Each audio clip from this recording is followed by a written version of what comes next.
আসসালামু আলাইকুম। সবাই কেমন আছেন? আশা করি সবাই ভালো আছেন। আজ আপনাদের জন্য নিয়ে এসেছি নতুন গল্পের প্রথম পর্ব। আশা করি গল্পটি আপনাদের ভালো লাগবে।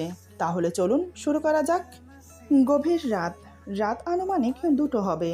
এত রাতে আমি দাঁড়িয়ে আছি বিশাল বহু প্রাসাদ সমান এক পেল্লাই বাড়ির মেন গেটের সামনে।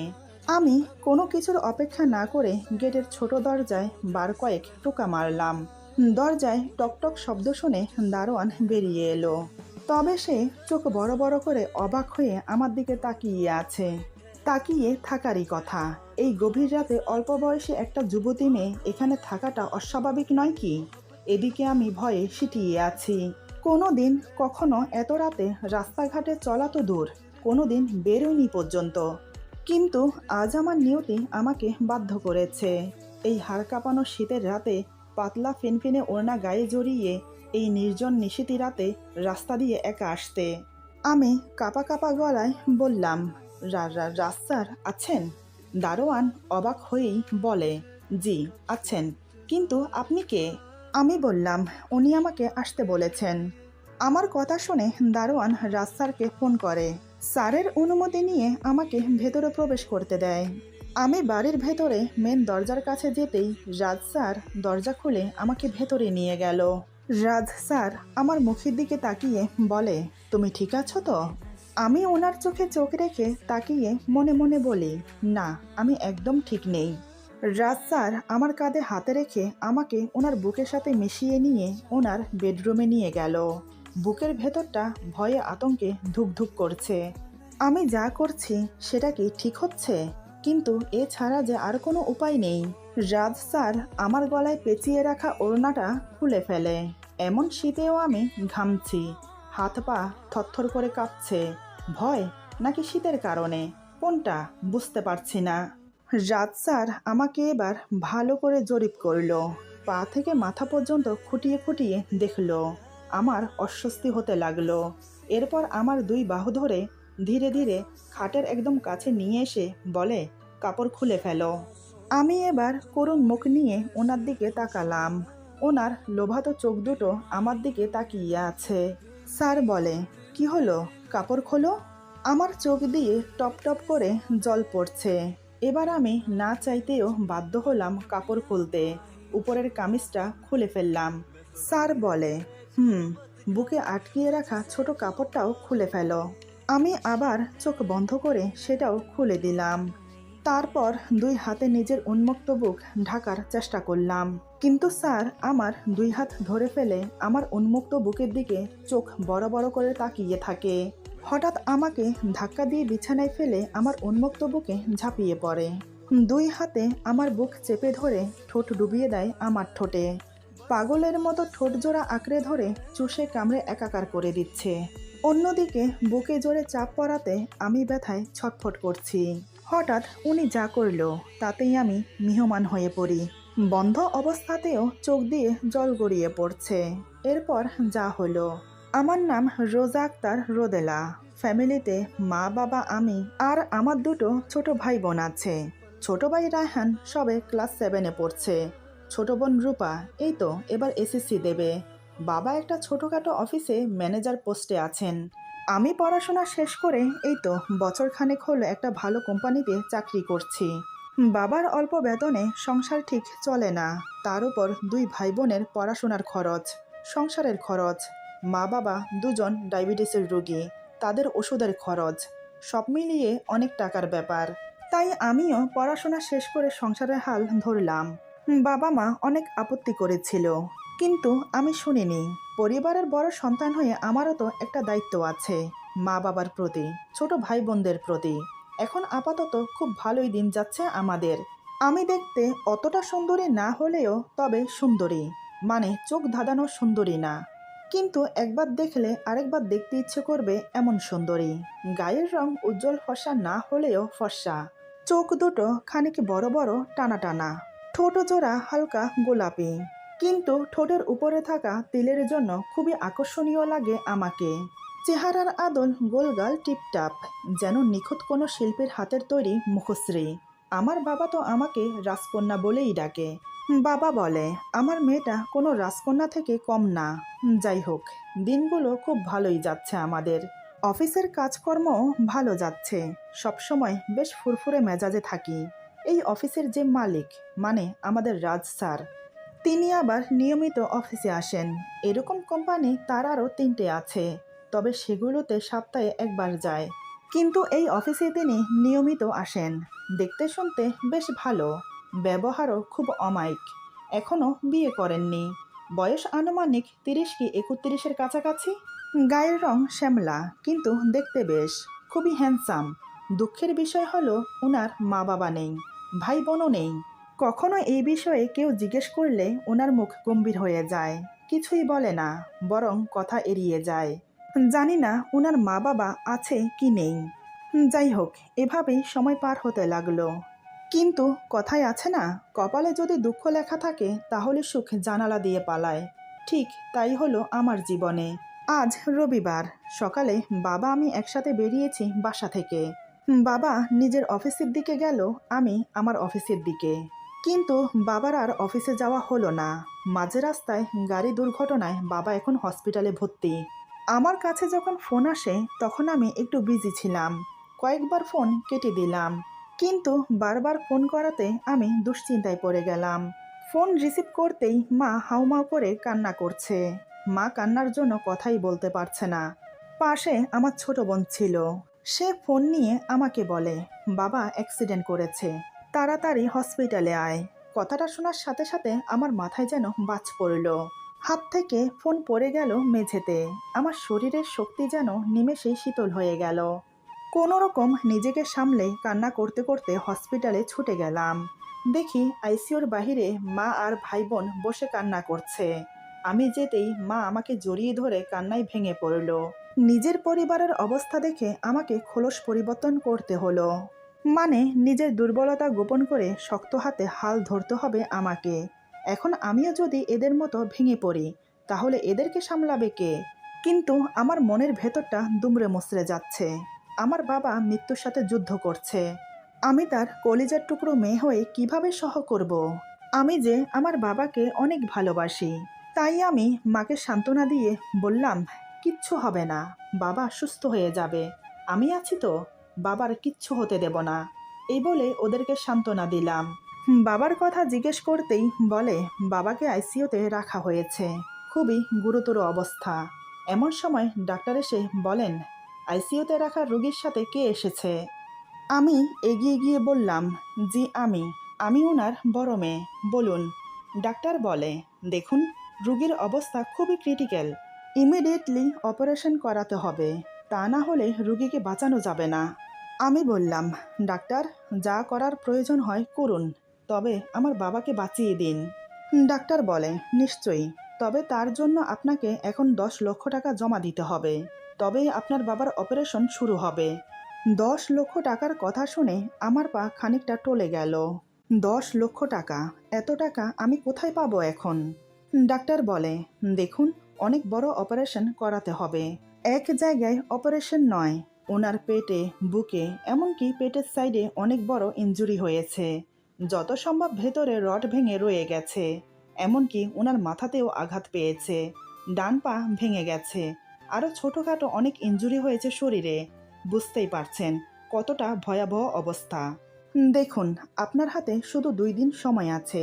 এই 2 দিনের ভেতরে অপারেশন না করালে তখন কি হতে পারে বুঝতেই তো পারছেন। আমি আর কি বলবো আপনাকে? আমি বললাম, না না ডাক্তার, আমি যে করেই হোক টাকা জমা করব, আপনি অপারেশনের ব্যবস্থা করেন। আমি এবার পেছন ফিরে মা বোনের দিকে তাকালাম, তারা কান্না করছে। ভাগ্যিস ডাক্তারের সাথে একটু দূরে এসে কথা বলেছি, নয়তো মা যদি শুনে ফেলতো তাহলে কি হতো? আমি চোখের পানি মুছে মায়ের কাছে গেলাম। মা কান্না করতে করতে বলে, ডাক্তার কি বলেছে মা? আমি বললাম, তেমন কিছু না, বাবার ছোট একটা অপারেশন করাতে হবে, তাহলে বাবা ঠিক হয়ে যাবে। চিন্তা করো না, আমি তো আছি মা, আমি থাকতে বাবার কিচ্ছু হবে না। মা আমাকে বুকে জড়িয়ে ধরে বলে, হ্যাঁ রে মা, তুই আমাদের শেষ ভরসা, তোর বাবার কিছু হয়ে গেলে আমাদের কি হবে? তুই একটা কিছু কর মা। আমি বললাম, চিন্তা করো না মা, সব ঠিক হয়ে যাবে, তোমরা এখানে থাকো, আমাকে এখন যেতে হবে। মা বলে, যেতে হবে মানে? কোথায় যাবি? আমি বললাম, বাবার অপারেশন করাতে হবে তো, টাকা লাগবে না? এখানে বসে থাকলে টাকাটা জোগাড় করব কি করে? মা বলে, কত টাকা? আমি বললাম, বেশি না, এই লাখখানেক। মা অবাক হয়ে বলে, 1,00,000 টাকা? কোথায় পাবি তুই মা? আমি বললাম, ও তুমি চিন্তা করো না, আমি ম্যানেজ করে ফেলবো। মা বলে, তাই যেন হয় মা, সাবধানে যা। আমি ওদের থেকে বিদায় নিয়ে বেরিয়ে এলাম। হসপিটালের সামনে একটা অনেক বড় বটগাছ আছে। বট গাছের নিচে দাঁড়িয়ে মুখে ওড়না চেপে চিৎকার দিয়ে ফুপিয়ে ফুপিয়ে কান্না করতে লাগলাম। যে কান্নাটা এতক্ষণ মনে চাপা দিয়ে রেখেছি সেটা এবার বেরিয়ে এলো। এত কষ্টের মাঝেও মাথায় দুশ্চিন্তা ভর করেছে। 10 লক্ষ টাকা কোথায় পাবো আমি? কে দেবে আমাকে? আমি চিন্তা ভাবনা করতে করতে অফিসে চলে গেলাম। অফিসের কলিগ চেনা জানা যা আছে সবার কাছে টাকা ধার চাইলাম, কিন্তু কোনো লাভ হলো না। তারা যে আমাকে ধার দিচ্ছে না এমনটা কিন্তু নয়। কেউ 1000, কেউ 2000, এ দিয়ে আমার কি হবে? ঘরে এমন কিছু নেই যে সেটা বিক্রি করে 10 লক্ষ টাকা হাতে আসবে। শুধু বাড়িটা ছাড়া। এই বাড়িটা যদি বন্ধক দেই বা বেচে দেই, তাহলে আমি আমার পরিবার নিয়ে কোথায় যাব, কোথায় থাকবো? মাথার চুল খামচে ধরে মাথা নিচু করে বসে আছি। আর ভাবতে পারছি না আমি। এতগুলো টাকার চিন্তায় আমি পাগল হয়ে যাব। অনেক ভাবনা চিন্তা করতে করতে হঠাৎ মনে পড়ল রাজ স্যারের কথা। ওনার কাছে ধার চাইলে কেমন হয়? উনি কি দেবেন? না, একবার গিয়ে দেখি। যেমন ভাবা তেমন কাজ। আমি স্যারের কেবিনের বাইরে দাঁড়িয়ে দরজায় নক করে বললাম, may I come in sir? Sir বলে, ইয়েস, কামিন। আমি কেবিনের ভেতরে প্রবেশ করে ওনার সামনে দাঁড়িয়ে মাথা নিচু করে আছি। রাজ স্যার তখন একটা ফাইল চেক করছিল। আমাকে চুপচাপ দাঁড়িয়ে থাকতে দেখে উনি বলে, কি ব্যাপার, চুপ করে দাঁড়িয়ে কেন? কি বলবে বলো? আমি বললাম, স্যার আসলে আমি একটা সমস্যা নিয়ে আপনার কাছে এসেছি। রাজ স্যার এবার আমার মুখের দিকে এক নজর তাকিয়ে আবার ফাইলের দিকে মনোযোগ দিয়ে বলে, দেখো, অফিসে এখন অনেক কাজের চাপ, ছুটিমুটি দিতে পারবো না। আমি বললাম, স্যার ছুটি তো বুঝলাম, এই মুটিটা আবার কি? এই অবস্থাতেও আমি প্রশ্নটা করিয়ে ফেললাম। রাজ স্যার বলে, ওটা একটা কথার কথা, তবে এখন কোনো ছুটি হবে না। আমি বললাম, স্যার আমি ছুটির জন্য আসিনি। রাজ স্যার বলে, তাহলে কি? আমি কোনো সংকোচ না করে বললাম, আসলে স্যার আমার এখন অনেক টাকার প্রয়োজন, তাই আমি বাধ্য হয়ে আপনার কাছে এসেছি। অনেক জায়গায় চেয়েছি কিন্তু পাইনি। এখন আপনি আমার শেষ ভরসা। আমি কথা দিচ্ছি প্রত্যেক মাসে মাসে বেতন থেকে কাটিয়ে দেব। প্লিজ স্যার, না করবেন না। আপনি কি আমাকে টাকাটা ধার দেবেন? রাজ স্যার ফাইলটা বন্ধ করে ইজি চেয়ারে হেলান দিয়ে হাতে কলম নিয়ে কলম ঘোরাতে ঘোরাতে আমার দিকে তাকিয়ে থাকে। বেশ কিছুক্ষণ তাকিয়ে থেকে রাজ স্যার বলে, বুঝলাম।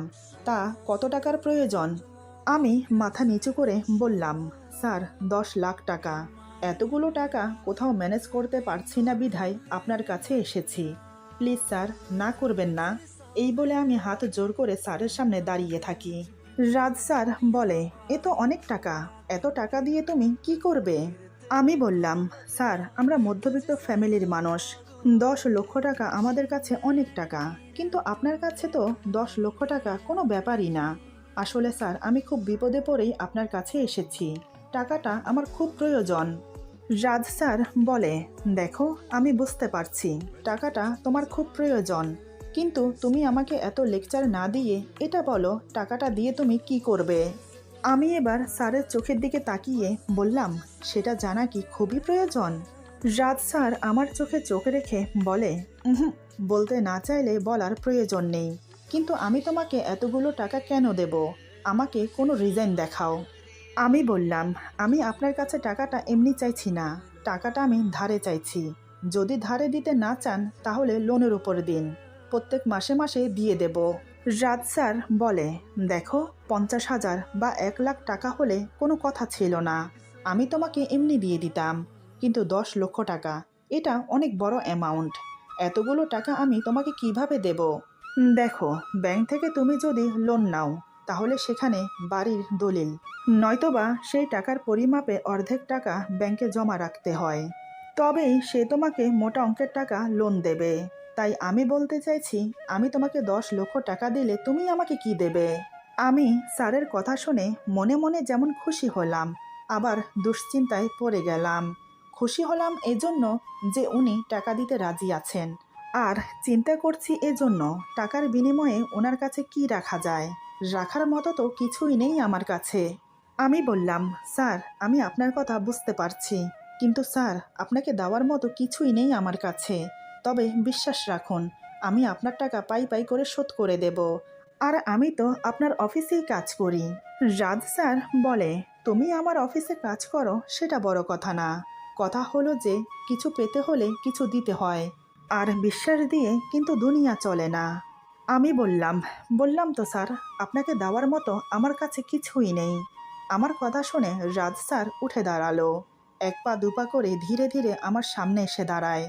আমাকে পা থেকে মাথা পর্যন্ত জরিপ করে বলে, আছে তো, নেই কেন বলছো? উনি আমার কাছে আসতে হালকা মদের গন্ধ আমার নাকে এসে লাগে। এর মানে উনি ড্রিঙ্ক করেছে। আমি একটু পিছিয়ে গিয়ে দাঁড়ালাম। আমার এখন খুব ভয় করছে। আমি মাথা নিচু করে বললাম, আপনি কি বলছেন স্যার? আমি ঠিক বুঝতে পারছি না। স্যার বলে, দেখো, টাকাটা তোমার খুব প্রয়োজন, তাই তো? আমি বললাম, হুম। স্যার বলে, টাকাটা আমি তোমাকে দেব, কিন্তু তার বিনিময়ে আমার কিছু চাই। আমি বললাম, কি চান আপনি বলেন? স্যার হঠাৎ আমার আরও সামনে এসে আমার হাত ধরে বলে, আমার সাথে 1 রাত তোমাকে থাকতে হবে, মানে 1 রাতের জন্য পুরোপুরি তুমি আমার। তাহলেই আমি তোমাকে টাকাটা দেব।